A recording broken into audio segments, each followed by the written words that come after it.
ಓಂ ಶಾಂತಿ. ಬ್ರಹ್ಮಬಾಬಾರವರ ಜೀವನದ ಪ್ರೇರಕ ಪ್ರಸಂಗ ಭಾಗ 15. ಪರಂಜ್ಯೋತಿ ಸ್ವರೂಪನಾದ ಪರಂಪಿತ ಪರಮಾತ್ಮ ಶಿವನು ಬ್ರಹ್ಮಬಾಬಾರವರ ತನುವಿನಲ್ಲಿ ಅವತರಿಸಿ ತನ್ನ ದಿವ್ಯಜ್ಞಾನವನ್ನು ನೀಡುತ್ತಿದ್ದನು. ಇದನ್ನು ಅನುಭವ ಮಾಡಿದ ಅನೇಕರು ಸತ್ಸಂಗಕ್ಕೆ ಬರಲು ಪ್ರಾರಂಭಿಸಿದರು.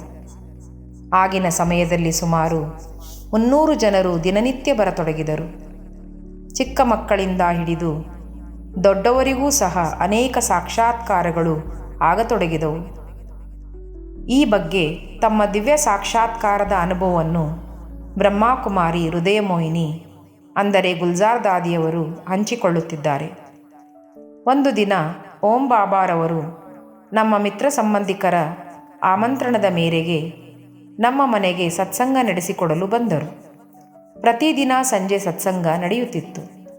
ಜ್ಞಾನಯುಕ್ತ ಗೀತೆಗಳು, ಓಂ ಧ್ವನಿ ಮತ್ತು ಪ್ರವಚನ ನಡೆಯುತ್ತಿತ್ತು.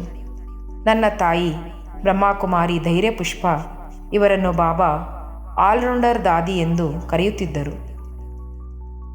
ಈ ಜ್ಞಾನ ಅವರಿಗೆ ಬಹಳ ಇಷ್ಟವಾಯಿತು. ನಾನು 9 ವರ್ಷದವಳಿದ್ದೆ.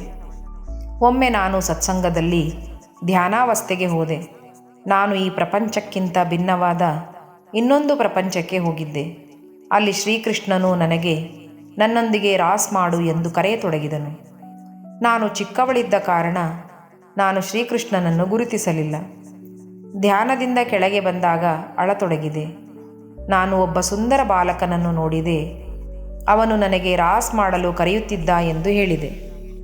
ಆಗ ನನ್ನ ತಾಯಿಯವರಿಗೆ ಇದು ಶ್ರೀಕೃಷ್ಣನ ಸಾಕ್ಷಾತ್ಕಾರವೆಂದು ಅರ್ಥವಾಯಿತು.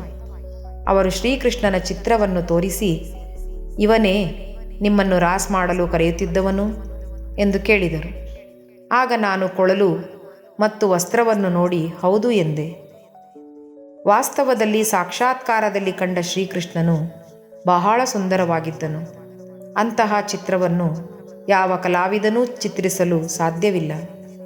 ಅಂದಿನಿಂದ ನಾನು ಬಾಬಾರವರ ಮಧುರ ಮಗುವಾಗಿ ಸಂದೇಶ ಪುತ್ರಿಯಾದೆ. ಓಂ ಶಾಂತಿ.